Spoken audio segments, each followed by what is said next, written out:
Oba! Que bom você aqui de novo, mais um domingo e a gente aqui juntos nessa série sobre o Evangelho de Jesus Cristo escrito por João. E vamos refletir agora sobre o capítulo 2 de João. Vamos dar início ao capítulo 2 e olha, ele é muito importante e ele é direcionado para os casais. E eu não sou nenhuma especialista nessa área, porém eu não vou falar do que eu penso, mas eu vou falar do que o Pai nos ensina a respeito desse assunto. A cada domingo eu tenho esse compromisso divino de estar aqui com você, tentando levar para você um pouco mais sobre esse Deus maravilhoso, a palavra do Senhor, fortificando a nossa fé, levando conhecimento da graça de Jesus Cristo sobre as nossas vidas. É muito bacana ter você aqui comigo e ver que essa série tem feito a cada semana o canal crescer um pouco mais. E em sendo irmãos, devemos nos querer bem,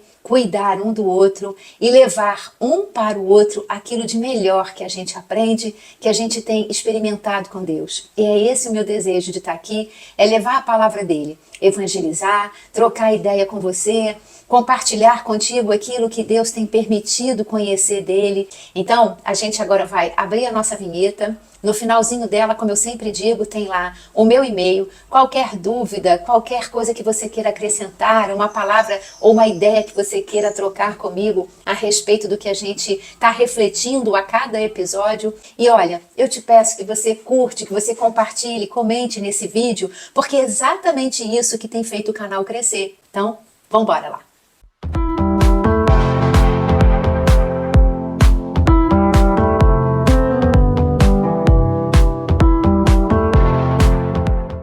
Antes de nós começarmos a ler a palavra de Deus, vamos adorar um pouco esse Deus, esse Pai, esse Criador tão maravilhoso, soberano sobre todas as coisas. Senhor, esteja agora aqui comigo e com quem está assistindo esse vídeo, Pai, está na audição desse vídeo. Senhor, que a tua glória, a tua bênção, a tua paz, a tua misericórdia, a tua compaixão, a tua empatia, o teu agir, Senhor, esteja sobre as nossas vidas. Não só a minha, que estou aqui tentando, buscando ser tua serva e fazer aquilo o qual o Senhor nos enviou, nos ordenou, que fosse evangelizar, levar a tua palavra, converter corações, trazer mais pessoas para perto do Senhor, para que os meus irmãos, Senhor, eles sejam assim como eu, salvos e possamos viver na tua eternidade, debaixo dessas tuas asas maravilhosas que nos cobre, meu Pai. Você, Senhor, é o nosso refúgio, a nossa fortaleza, a nossa rocha segura, Pai.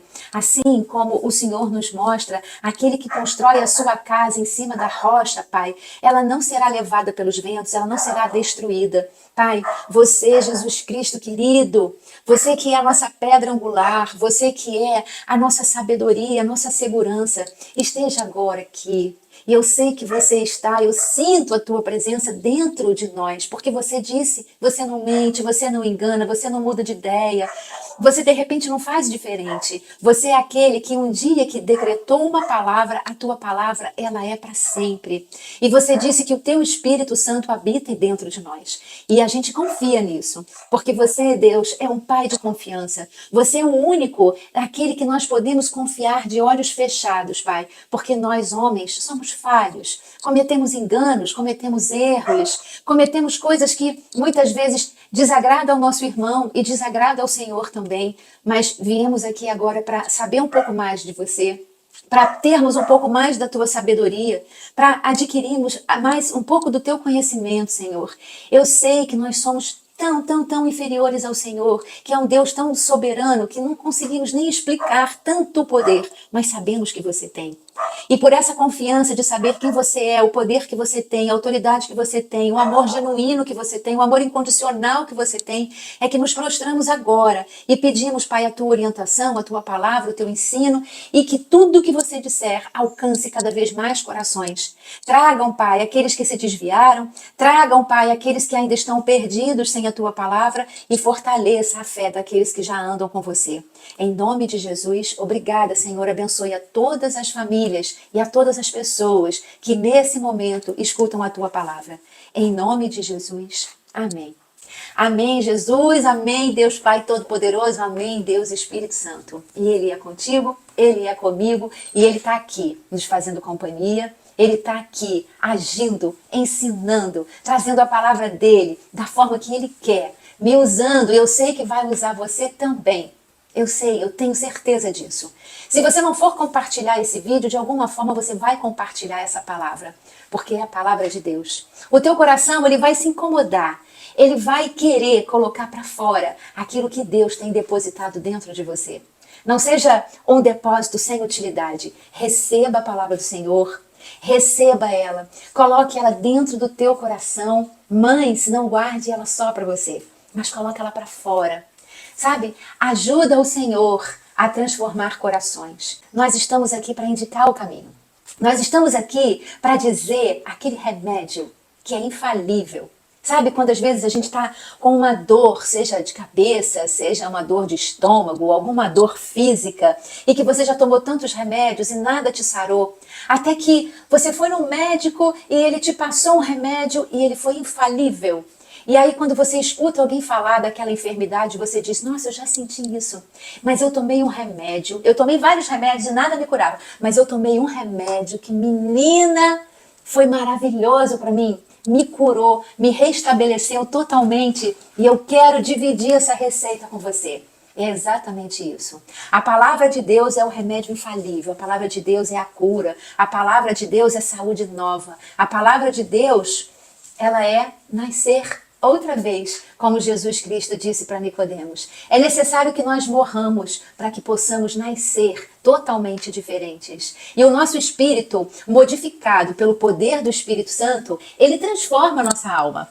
Logo, ele transforma os nossos pensamentos, as nossas reações, sabe? Aquilo que nós não acreditávamos, aquilo que era escuro, a luz vem e ilumina.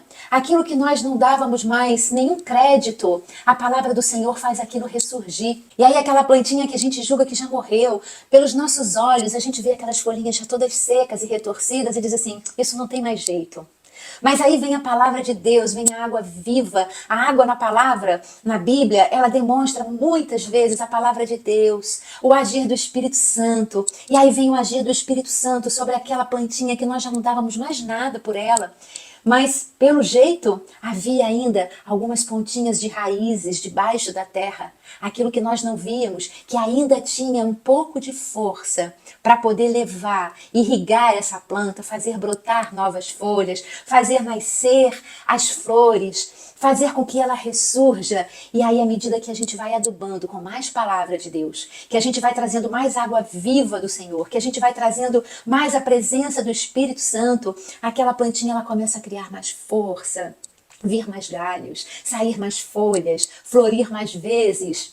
E às vezes a força do Espírito Santo é tão grande, que essa plantinha, ela chega a dar flores até fora do tempo. Ela dá flores mais vezes no ano do que ela foi programada para dar. O que eu quero, o que eu oro, o que eu desejo para a tua vida é que exatamente esse poder da palavra de Deus regue coisas dentro do teu coração que muitas vezes você pensa que não tem mais jeito, que acabou, que secou, que enrijeceu. A palavra de Deus, ela amolece. Como a própria palavra diz, né? Que nós temos um coração duro, mas Deus vem com o seu agir, amolece o nosso coração, renova o nosso espírito e faz surgir então uma nova alma, novos pensamentos. E quando a gente passa a pensar diferente, dessa maneira ressignificada, reconstruída pelo poder da palavra, automaticamente as nossas ações são outras, porque as nossas ações elas são correspondentes àquilo que pensamos e àquilo que acreditamos. E quando começamos a pensar diferente, a acreditar diferente, nós passamos a ter uma ação sobre aquilo de uma maneira diferente. Se você começa a acreditar ou pensar só em coisas ruins, as suas ações serão ruins sobre aquele assunto. Mas quando você começa a buscar a luz, a transformação e começa a ver que tudo aquilo pode ser sim transformado com a presença de Deus, com a sabedoria do Senhor, você começa a ter atitudes de esperança, atitudes de fé, atitudes de melhoria. Então, tudo que você passa a pensar sendo melhor, você tem atitudes melhores sobre aquele assunto. Nós somos fragmentos desse Deus tão poderoso. Algumas coisas do caráter de Deus, ele comunicou conosco. Outras, confere apenas a Ele. Mas infinitos atributos de Deus Ele comunicou com a gente, quando nós somos feitos à sua imagem e à sua semelhança. Então nós não somos Deus, mas nós somos pedacinhos que saíram dele. Você é um pedacinho de Deus aqui. Eu sou um pedacinho de Deus aqui, né? A multiplicação dos pães e dos peixes, né? Eram pouquinhos pães, eram pouquinhos peixes, mas aqueles pedacinhos alimentaram uma multidão. Então você que é um pedacinho, tenha certeza, porque não sou eu quem digo, é o Deus quem diz, o Deus que não mente, o Deus que não trai, o Deus que não muda de ideia, né? Um Deus que a palavra dele é eficaz, a palavra dele é presença, a palavra dele é para sempre, a palavra dele não volta atrás. E é esse Deus que diz que nós, mesmo sendo fragmentos dele, pedacinhos, mas é um pedacinho, gente, de algo tão grande, que aqui nessa dimensão, os nossos pedacinhos podem fazer grandes obras. A unção do Espírito Santo sobre a tua vida, sobre as tuas obras, sobre a tua palavra, sobre o teu agir. Em nome de Jesus, é isso que eu peço a Ele. Para você, para a tua família, para o teu trabalho, para o teu lar, para o teu casamento. E por falar em casamento, esse capítulo 2, ele vai tratar, Deus vai tratar exatamente sobre esse assunto. Nesse capítulo 2, no primeiro milagre de Jesus, a transformação da água em vinho, tratando exatamente do patrimônio. E por ser o primeiro milagre feito por Jesus aqui na nossa dimensão terrena, você pode ter certeza. Nós não temos um Deus que age por um acaso. Nós temos um Deus que age por uma causa. O casamento é uma prioridade para Deus. Então, vamos lá ver o que Deus, a gente pode refletir, né? Que Ele traga a sabedoria para a gente poder entender essa reflexão de Deus, essa maneira que Ele tem de nos ensinar sobre tantos assuntos, mas Ele começa. Seu primeiro milagre é no casamento. E o teu casamento, eu profetizo agora sobre a tua vida que se ele estiver passando alguma dificuldade, essa dificuldade, em nome de Jesus, ela está sendo caída por água abaixo. Porque Jesus disse que o inferno não prevalecerá sobre a igreja dele. E esse inferno, essa maledicência, essa malfeitura, esses teus erros, essas tuas falhas desse casal, porque nunca ninguém erra sozinho, já está caído por terra, porque Deus vem agora com a palavra dele para reconstruir, para restituir a alegria, a vida, a união, não só a manutenção do teu casamento, mas eu tenho certeza que ele vem ungindo e trazendo e multiplicando a alegria dentro da tua casa. A alegria dentro desse plano que um dia você e seu marido ou você e sua esposa um dia fizeram. Que de repente você pode achar que está tudo caído por água abaixo. Aonde os nossos olhos não alcançam, os olhos de Deus chegam. E Ele vai irrigar exatamente essas raizezinhas que ainda estão ali por obra de Deus, ainda vivas, prontas, para que ela possa irrigar o teu casamento e trazer para o teu casamento a alegria do Senhor. Então, vamos embora lá, ler a palavra de Deus e ver o que Ele tem para dizer exatamente nessa área dos relacionamentos. Entre um homem e uma mulher, entre uma mulher e um homem. João capítulo 2. No terceiro dia houve um casamento em Caná da Galileia. A mãe de Jesus estava ali. Jesus e seus discípulos também haviam sido convidados para o casamento. Tendo acabado o vinho, a mãe de Jesus lhe disse: eles não têm mais vinho. Respondeu Jesus: que temos nós em comum, mulher? A minha hora ainda não chegou. Sua mãe disse aos serviçais: façam tudo o que ele mandar. Ali perto havia 6 talhas de pedra, do tipo usado pelos judeus para as purificações cerimoniais. Em cada talha cabiam entre 80 e 120 litros. Disse Jesus aos serviçais: encham os potes com água, e os encheram até a borda. Então lhes disse: agora levem um pouco ao encarregado da festa. Assim eles fizeram. E o encarregado da festa provou a água que fora transformada em vinho, sem saber de onde este viera, embora o soubessem os serviçais que haviam tirado a água. Então chamou o noivo e disse: todos servem primeiro o melhor vinho, e depois que os convidados já beberam bastante, o vinho inferior é servido, mas você guardou o melhor até agora. Este sinal milagroso em Caná da Galileia foi o primeiro que Jesus realizou. Revelou assim a sua glória e os seus discípulos creram nele. Dá a entender que Maria era amiga dessa família, que morava em Caná da Galileia, cerca de 8 a 10 quilômetros de distância de Nazaré, e que, consequentemente, Maria, Jesus e os seus discípulos foram convidados para fazerem parte desse casamento. Jesus não foi convidado como já sendo o Jesus, porque agora ele começa os seus sinais, os seus milagres. Esse foi o primeiro milagre de Jesus. Foi durante o casamento. Aqui a gente está falando do convite. Ele era o filho da Maria, o filho do José. Tendo acabado o vinho, a mãe de Jesus lhe disse: eles não têm mais vinho. Bom, isso já começa aí a reflexão mais linda e já muito importante a respeito da prioridade de Deus sobre o casamento. Se vocês acham ou achavam, se acha isso, derruba isso agora da sua cabeça. Que as coisas com Deus, assim, ele não mostra as suas prioridades, ele não chama atenção para algumas palavras, é um grande engano. Porque Deus, ele age, ele mostra pra gente sempre no seu agir, nas suas prioridades, na repetição das suas palavras e de alguns versículos, ele vai dando destaque àquilo que é mais importante. A frase não tenha medo ou não temas, ela aparece na Bíblia 365 vezes. Você traz ele com você, você se relaciona com ele, você reconhece a presença dele dentro de você, não temas. Bom dia, Jesus, bom dia, Espírito Santo, bom dia, Deus Pai Todo-Poderoso. E eu não temerei. Profetiza sobre a tua vida que você não temerá. Não é à toa também que Jesus começa os seus milagres num casamento. Porque Deus está mostrando o seguinte: casamento para mim é prioridade. Em Gênesis, a gente vê que Deus, ele todos os dias ia no jardim do Éden e visitava Adão e Eva. Deus, ele estava sempre presente na vida daquele casal. Porque Deus, ele não queria simplesmente fazer o casal. Ele não queria simplesmente montar o casamento, mas ele queria fazer parte dele. E ele ainda quer. Ele quer fazer parte do seu casamento. Ele não quer só manter essas duas pessoas juntas, mas ele quer manter essas duas pessoas juntas, porém abençoadas por ele. E junto com Maria, eles estavam trazendo o próprio Deus para o casamento, estavam trazendo o Filho único de Deus para o seu casamento. Ele estava ali presente naquele casamento. Maria, então, disse para Jesus: eles não têm mais vinho. O que quer dizer o vinho na Bíblia? A Bíblia, ela trata o vinho como alegria. É como se Maria estivesse dizendo assim: Jesus, filho, olha, eles não têm mais alegria. A alegria dessa festa de casamento se foi. Né? Não há mais alegria aqui, o vinho acabou. E ela vai e recorre a Jesus. A festa, ela tinha uma duração de 7 dias. A Bíblia não diz pra gente nem se esse casamento teve 7 dias de celebração, de festa, mas acredito que sim, porque era o costume daquela época. Também não diz a Bíblia pra gente em que dia que acabou esse vinho.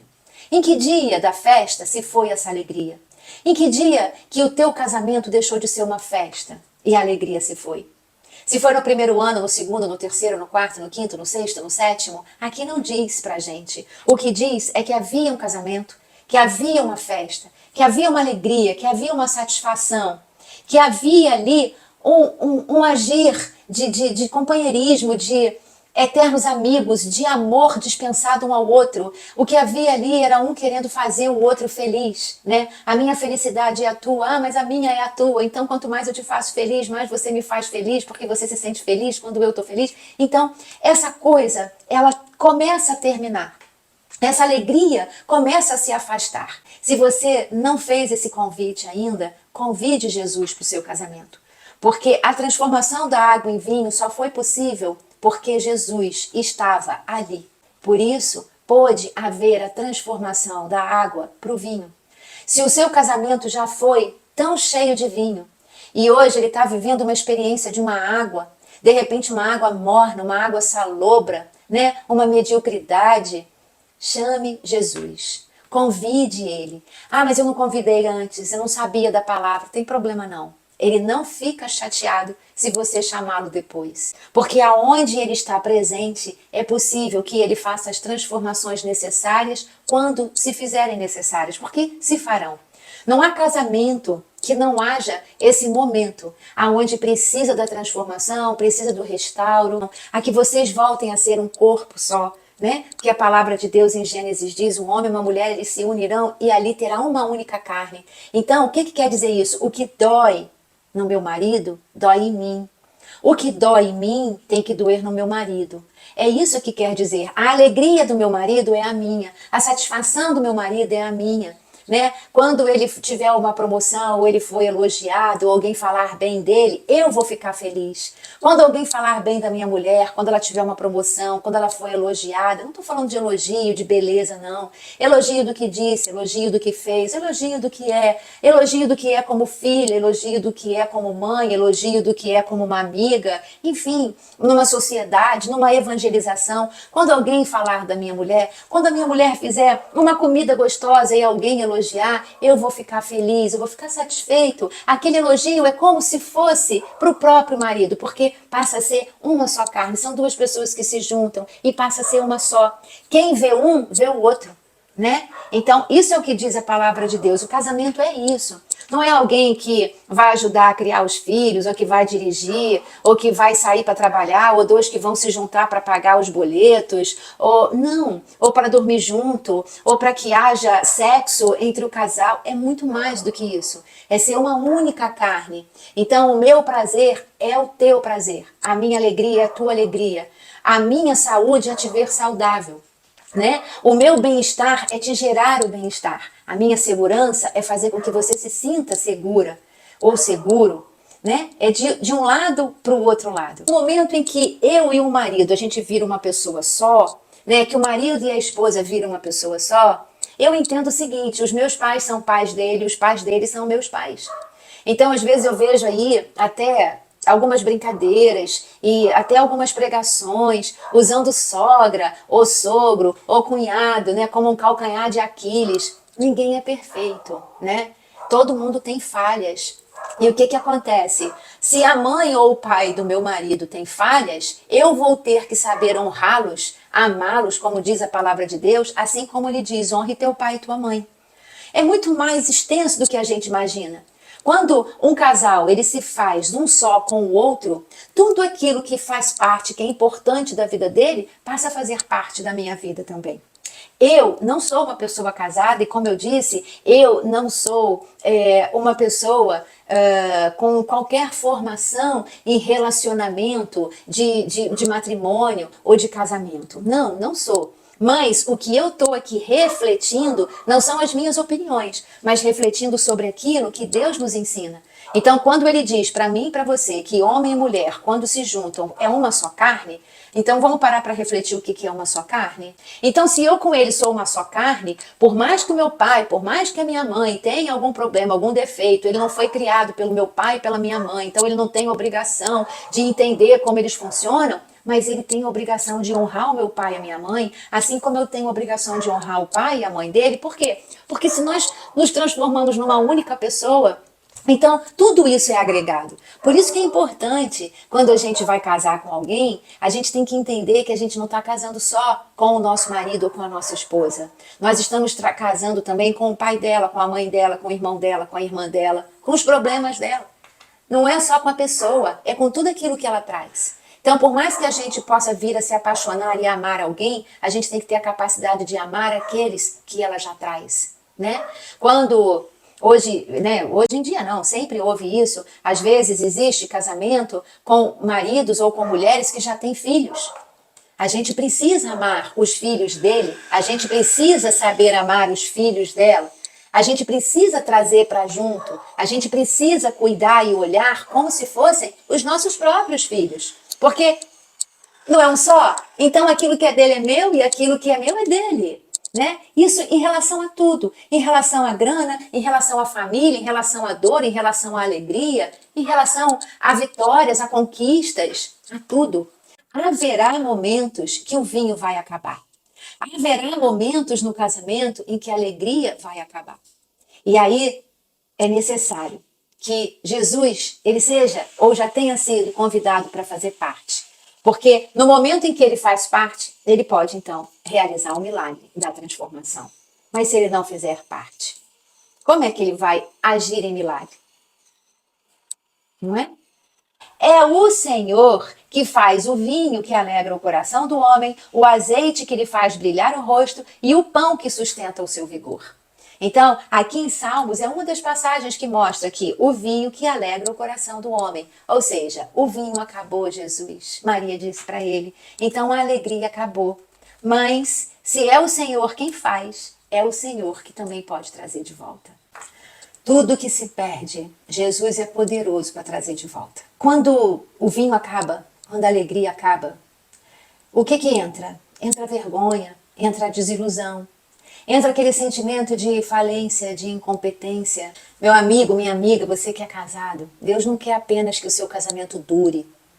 Ele quer que o seu casamento permaneça em alegria, em unção. Orem juntos, escutem louvor juntos, vão para reuniões bíblicas juntos, estudem a palavra juntos, abram a palavra do Senhor, leiam um versículo juntos, deixa um e o outro dizer o que entendeu daquele versículo, o quanto aquilo tocou no seu coração, o que aprendeu com aquilo, dividam conhecimento, dividam as suas experiências com Deus. O vinho, o melhor. E depois é que colocam o vinho ruim. Por quê? Porque já está todo mundo ali meio que bêbado, então não vai nem perceber que a segunda leva do vinho, ela estava inferior à primeira. Ou seja, muitas vezes o primeiro momento é para que as coisas possam talvez até se ajustarem, se arrumarem, porque são duas pessoas que passam a conviverem juntas. Então o primeiro momento às vezes tem lá as suas dificuldades, mas aí vem o Senhor, faz a transformação e aí o segundo momento desse casamento é muito melhor do que o primeiro. Então se a tua união, se o teu casamento estiver passando por alguma dificuldade, não ache que é caso perdido, mas sim uma primeira fase, que agora vai ser ajustada com o poder e a transformação de Jesus, e aí essa segunda parte vai ser muito melhor do que a primeira, porque o segundo vinho foi muito melhor do que o primeiro. Em nenhum momento esse mestre de cerimônia, ele disse que o primeiro vinho estava ruim. Ele só disse o seguinte: poxa, que engraçado, normalmente servem primeiro o vinho bom e depois vem o vinhozinho mais vagabundo, que aí ninguém percebe. Né? Mas aí o que Jesus fez? Não, a primeira fase são de ajustes, mas a segunda fase, né? A minha transformação, ela faz com que aquilo seja sempre cada vez melhor. E aí o próximo vinho vai vir ainda melhor, porque Jesus faz isso quando ele está presente. Ele já te dá um vinho bom, mas ele vai te dar um vinho cada vez melhor. Ele já te dá uma alegria, mas ele vai te dar uma alegria cada vez maior. Maria sabia que Jesus era divino. Então Maria, ela recorreu quem? A Jesus. Ela poderia ter recorrido a outras pessoas. Ela poderia, de repente, ter chegado e chamado os mais íntimos e ter feito uma vaquinha. Né? Quantas vezes a gente, às vezes, procura pessoas tipo que para fazer uma vaquinha de piedade, de ajuda. E tudo se estopora.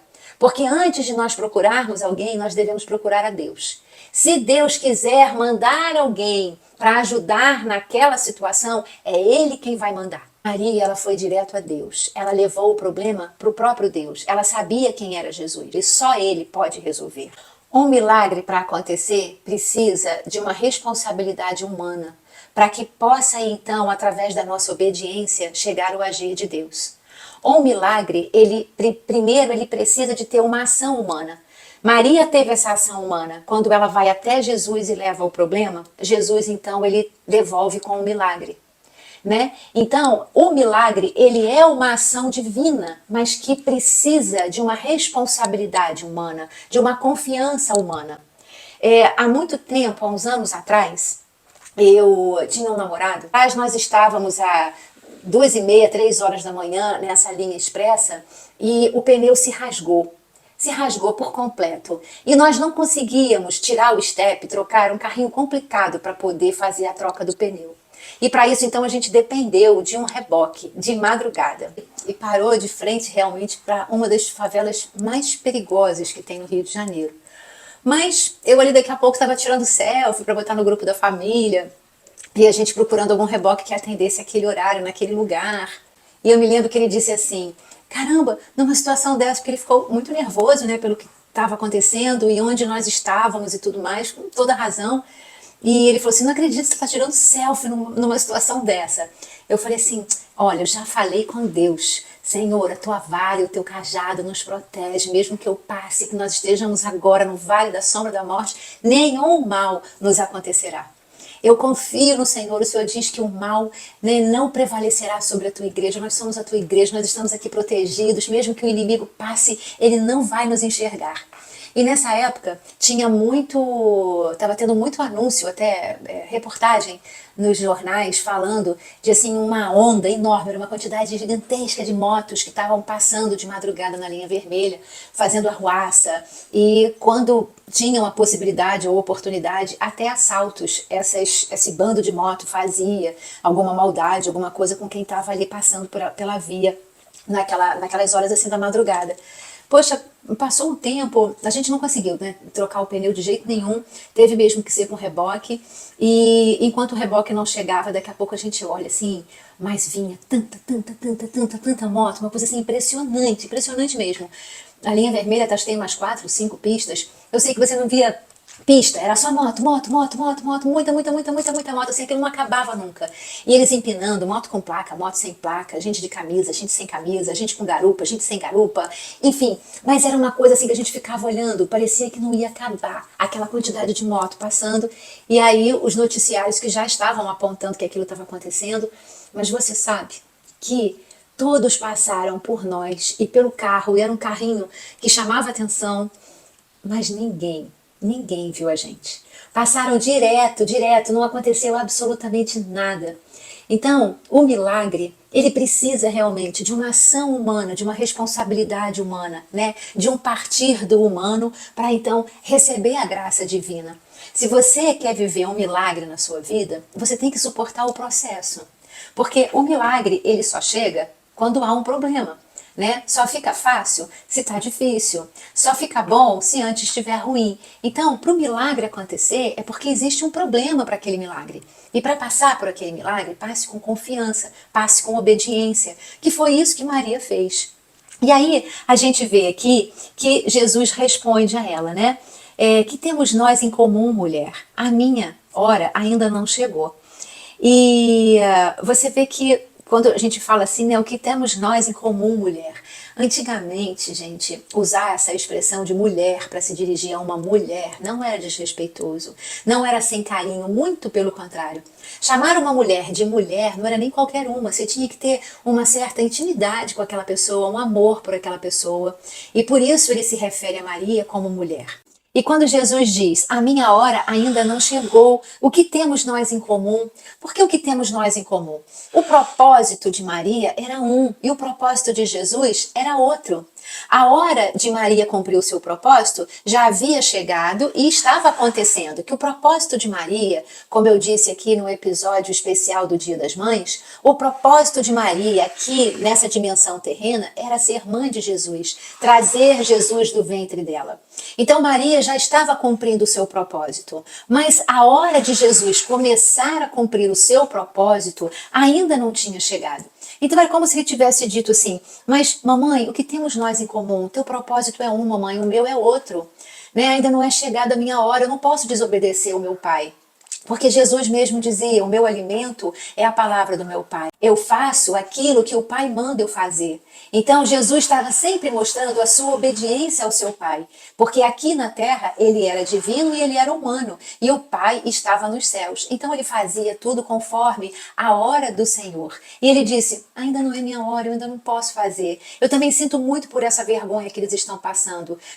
Pelo término do vinho, pelo término da alegria nesse casamento, pelo término da alegria dessa festa, né? É como se você estivesse fazendo uma festa de casamento, tá todo mundo lá e de repente você não tem mais o que servir. Você não tem mais comida, você não tem mais bebida, eles não tinham mais vinho. Então ele dizia, era como se ele estivesse dizendo, mamãe, não é minha hora, o que eu tenho em comum com você? O teu propósito já chegou, mas o meu ainda não, eu não posso desobedecer o meu pai. E aí olha que doideira, depois que ele responde isso, a mãe dele, né, Maria, disse aos serviçais, façam tudo o que ele mandar. Ele já tinha dito para ela o seguinte, mamãe, eu não posso, não é chegada a minha hora, eu não posso fazer isso, meu pai ainda não me liberou. Eu, por enquanto, à vista de todas essas pessoas, eu sou simplesmente Jesus, filho de Maria e de José. Eu não posso fazer nada. Aí ela chega para os serviçais e diz, olha, façam tudo o que ele ordenar. Sabe o que é isso? É confiança. Mesmo quando em alguns momentos da tua vida parece que Deus está te dizendo não, Mesmo quando você não vê saída, mesmo que você não sabe o que vai acontecer, mesmo que o teu casamento esteja passando por um momento em que a alegria toda se foi, o vinho acabou, que você não sabe mais o que vai acontecer, que você não sabe o que fazer, entrega ao Senhor. Entrega para Ele, relaxa e confia. Mas não fica pegando de volta toda hora. Você não entregou? Então não está mais na tua mão. Entregou, deixa. E simplesmente confie. Aguarde o agir do Senhor sobre essa questão que você lançou sobre Ele. E continua dando o teu de melhor. Assim fez Maria. Ela ordenou, falou assim, olha, tipo assim, né? Vocês não sabem quem ele é, mas já que eu sei, eu estou te dizendo o seguinte, faz tudo o que ele mandar. Porque Maria sabia, confiava que Deus não ia deixar com que aquela família passasse aquela vergonha, com que aquele casamento terminasse com toda a sua alegria. Não ia. Aquilo não fazia parte do Deus que Maria também cria, que Maria conhecia, que Maria servia e que Maria estava ali cumprindo o propósito de Deus. Ela sabia que Deus ia agir. Mesmo que Jesus disse, não é a minha hora, ela falou, pode até não ser a tua, mas eu sei que o Pai, ele está nos vendo, ele está nos ouvindo e ele vai tomar uma providência. Isso foi uma certeza, uma confiança que Maria nos ensina. Mesmo quando o vinho acabou, você não vê saída, confie naquele para quem você desabafou o teu problema, para quem você levou a tua questão, porque ele vai agir a teu favor. Em Eclesiastes 3:1 diz que há tempo para todas as coisas debaixo do céu. Então, tudo Jesus fazia conforme o tempo de Deus. E por isso ele disse essa expressão para a mãe dele. E aqui no verso 6, onde fala das talhas, eu queria chamar a atenção para esse número 6. 6 talhas de pedra do tipo usado pelos judeus para purificações cerimoniais. 6 talhas. O número 6, na Bíblia, ele está altamente relacionado ao humano. Nós vemos até em Gênesis, no verso 1, a partir do versículo 27, que Deus, ele formou o homem no 6º dia e no 7º ele descansou.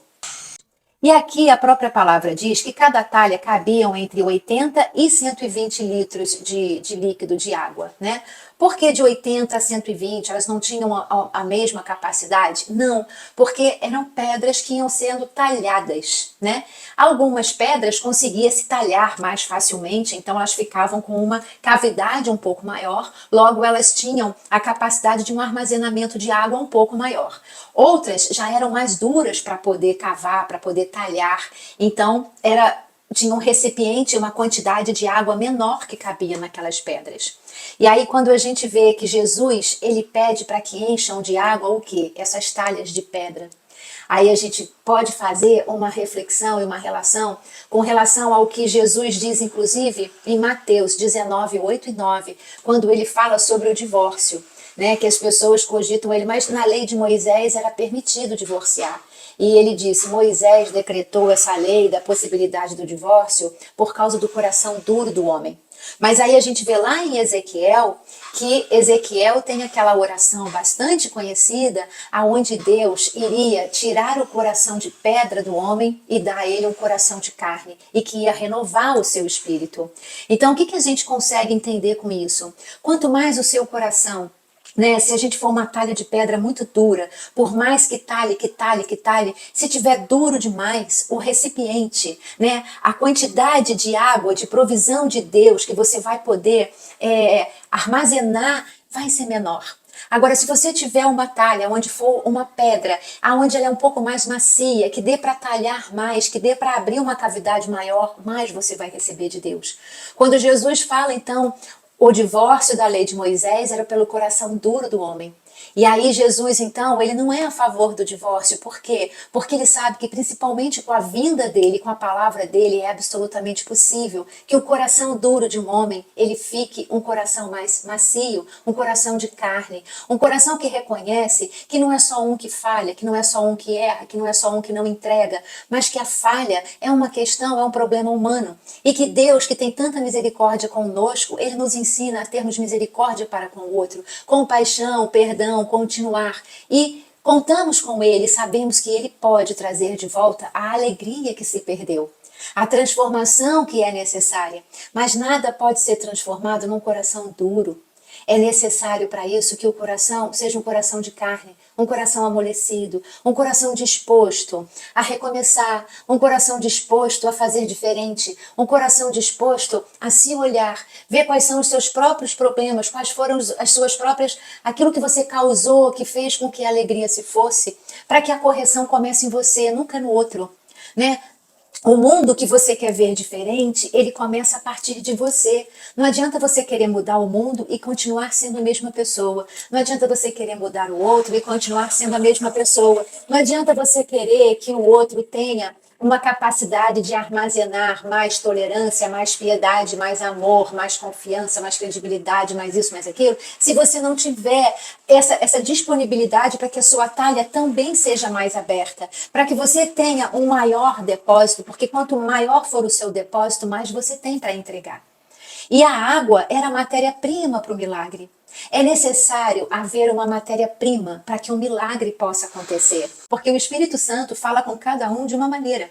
Essa passagem, eu estou fazendo essa reflexão, e a minha reflexão, ela pode te ajudar a refletir algumas outras coisas, a perceber algumas outras coisas que eu mesma não estou percebendo, porque a sua história é uma e a minha história é diferente da sua. Então a palavra de Deus é uma só, mas que toca em cada pessoa de uma maneira individual. Os serviçais, eles fizeram tudo que Jesus falou.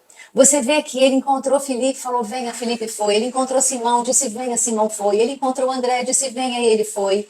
O tom de Jesus, a forma que Jesus fala, a maneira que ele sopra na gente é diferente. Esses serviçais, para eles, Jesus era como um outro convidado qualquer, que chega para os serviçais e diz, bota água. Eles botam. Agora vai lá e leva para o mestre de cerimônia. E eles levaram.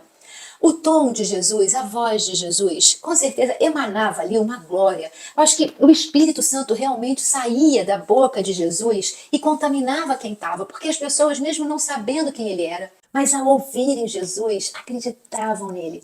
Jesus passava essa credibilidade. A glória era sobre ele.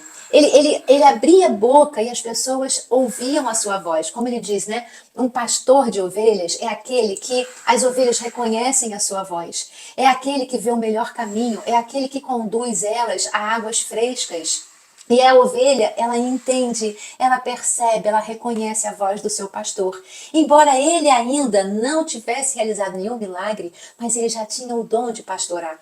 Ele já tinha o tom da voz que a ovelha ouvia. Jesus sempre tem guardado dentro dele cada vez melhor para aqueles que nele creem. Então Jesus vai ter sempre muito melhor para te entregar. Se você já se acha abençoado por Deus, e eu também sou, mas ele vai ter sempre cada vez mais melhor para entregar para você, para entregar para mim. A obediência ao Senhor, a confiança ao Senhor, a entrega do teu problema ao Senhor, da tua questão ao Senhor, da tua petição ao Senhor, mas também a entrega da tua gratidão ao Senhor, da tua convivência com o Senhor. Jesus não poderia ter feito nada disso se ele não tivesse sido convidado. Então, para que Jesus haja na tua vida, para que o poder de Deus haja na tua vida, todos os dias pela manhã, convide ele a participar da tua vida. Ele só pode restaurar a alegria do teu casamento, da tua vida, dos teus planos, do teu matrimônio, se você o convidar, se você se relacionar com ele. Jesus, ele não estava ali só para transformar a água no vinho. Jesus estava participando da festa. Jesus não chegou para resolver o problema da falta da alegria. Jesus estava participando da festa. Jesus devia estar dançando, cantando, bebendo, comendo, rindo, brincando. Ele estava participando dos momentos de alegria. Mas quando a alegria acabou, ele esteve presente na transformação. E ele tirou toda a vergonha e transformou a vergonha numa alegria ainda maior. A alegria que já havia nessa festa de casamento, a alegria que já fazia com que todos bebessem, comessem e dançassem, inclusive Jesus, ele estava numa festa. Ele não estava recluso num lugar e quando o vinho acabou ele foi chamado. Ele já estava festejando com aquele casal. Ele já estava comemorando naquele casamento. Ele não foi chamado quando tudo se perdeu. Ele já fazia parte. Deixe que Deus faça parte do teu casamento. Deixe que Jesus entre no teu lar e na tua vida. Não tenha medo. Acorde de manhã e diz, Jesus, Deus Pai Todo-Poderoso, Deus Espírito Santo, eu não tenho medo, em Ti eu confio, te convido para a minha vida, te convido para o meu lar, te convido para o meu casamento. E esteja conosco no dia de hoje. Se o teu casamento tiver com alguma alegria, findando, terminando, algumas angústias, alguns problemas, entrega para Jesus. Mas eu ainda não tinha convidado ele até agora. Tem problema não. Ele não é aquele tipo de convidado ou de amigo que, se não recebeu o convite com antecedência e percebeu que foi convidado em cima da hora, ele fica magoado. Não fica não.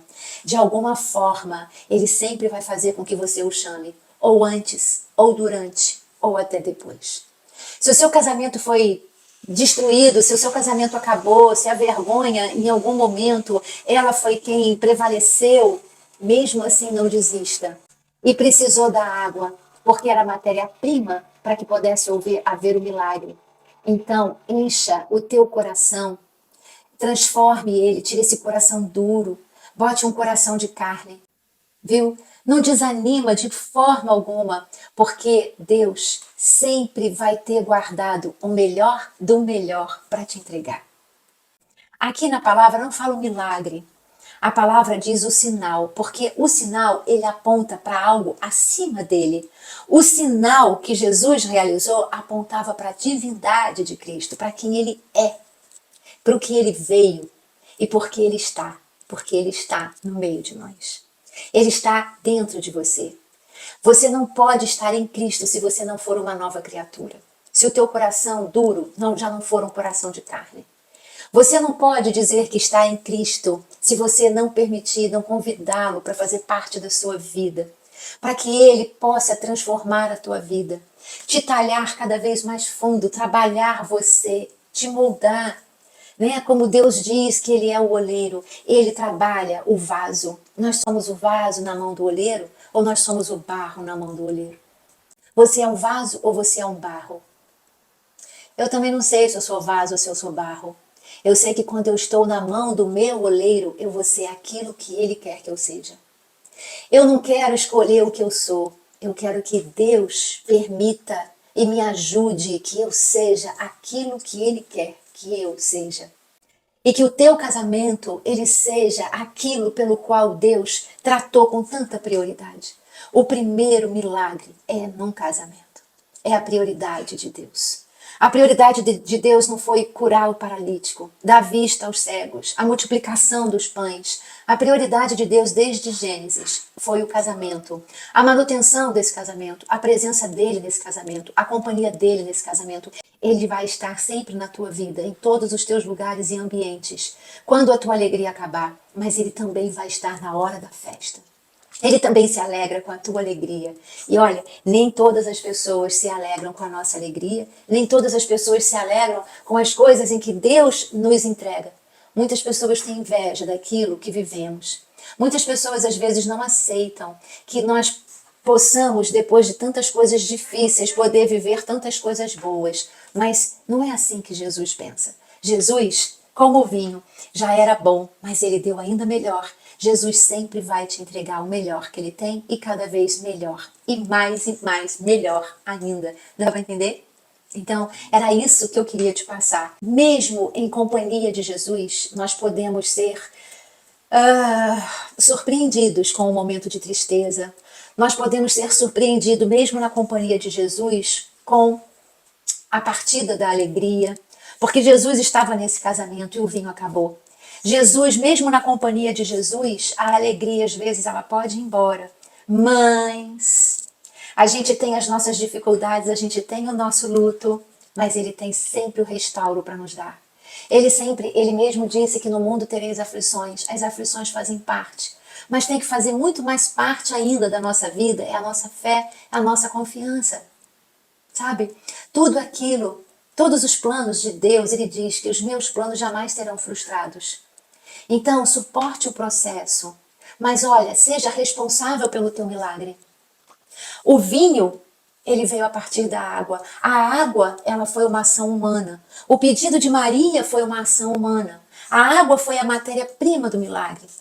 Mas o milagre ele veio porque existiu uma confiança, uma responsabilidade, uma ação humana e uma matéria-prima. Então essa é a receita do teu milagre. Confie sempre, acredite no melhor de Deus para você. Leve sempre para Jesus todas as tuas necessidades. Tudo que você necessitar, porque só Ele pode trazer de volta aquilo que se perdeu. Que Jesus Cristo ele traga, meu irmão, minha irmã, de volta na tua vida o que se perdeu. e que aquilo que se perdeu, Ele trazendo de volta é porque é teu. Mas seja agente do teu milagre. Seja responsável pela tua vida. Crie a matéria-prima e entregue para Deus. E diz, Deus está aqui, olha, a minha matéria-prima é o meu marido. A minha matéria-prima é a minha esposa. Eu estou te entregando a matéria-prima, agora transforma. Deus, a minha matéria-prima que eu te entrego é o meu casamento. A matéria-prima que eu tenho para te entregar, para que você transforme, está aqui, eu entrego nas tuas mãos. Entrega na mão de Jesus a tua matéria-prima. A tua matéria-prima é o teu casamento, é a alegria do teu casamento que se foi, é a confiança que se foi, é a infidelidade que chegou, é a tristeza que chegou, é a incompatibilidade que chegou, é a falta de comunicação que chegou, é a falta de amizade que se instaurou. Pega a matéria-prima, entrega essa matéria-prima, o teu casamento na mão de Jesus. E de Jesus está aqui. Aqui está a minha matéria-prima. Transforma ela, assim como o Senhor transformou a água em vinho. Transforma a minha desunião em reencontro. Transforma, Senhor, a dor que nós fizemos um no outro em amor outra vez um pelo outro. Transforma, Senhor, os nossos corações duros, ressecados, em corações de carne apaixonados. Senhor, eu te convido para que o Senhor esteja no meu casamento, no meu lar, na minha união. Porque você, Senhor, visitava Adão e Eva todos os dias no jardim. Visite eu e meu marido, eu e minha esposa todos os dias no nosso lar. Olha, a palavra de Deus, ela principalmente está aqui. Leia a Bíblia com a sua mulher. Leia a Bíblia com seu marido. Orem juntos, ajoelhem-se juntos, agradeçam juntos. Quando eu vou começar a orar, eu primeiro adoro ao Senhor. Depois eu confesso a Ele os meus pecados. Depois eu digo para Ele de toda a minha gratidão que eu tenho a Ele. Após eu falar de toda a minha gratidão, eu oro em intercessão por tantas pessoas que eu quero bem, que eu amo. Pessoas que às vezes eu nem conheço agora, tantas pessoas oraram em intercessão por todo aquele povo do Rio Grande do Sul, não é mesmo? Então a gente ora por intercessão e depois, no fim, eu oro pelas minhas petições. Eu peço, Ele é meu Pai. Meus filhos me pediram tanta coisa, por que eu não posso pedir para meu pai? Claro que eu posso, ainda mais um paizão desse. Mas nem sempre pedir, gente, alguma coisa material. É pedir sabedoria, pedir conhecimento, pedir alguma coisa material. Ele é dono do ouro e da prata, ele é o rei do universo, é o criador de todas as coisas. Peço que proteja meus filhos, meus netos, minha vida, meu futuro, o meu dia. Enfim, é isso. Olha, convide o Senhor para fazer parte da sua vida. Convide o Senhor para fazer parte do seu casamento todos os dias. 365 dias do ano, diga para Ele, Senhor, eu não temo, porque o Senhor disse na tua palavra 365 vezes, não temas, não tenha medo. E eu contigo não tenho medo de absolutamente nada. Não tenha medo. O Senhor sempre terá o melhor vinho para te entregar, viu? Um ótimo domingo, uma excelente semana, uma semana de restauro. Para casais que de repente se tiverem aí aborrecidos um com o outro, não se aborreçam. Façam as pazes, estejam juntos. Vivam em amor. O amor é tão lindo. E amor não é um sentimento, é um mandamento.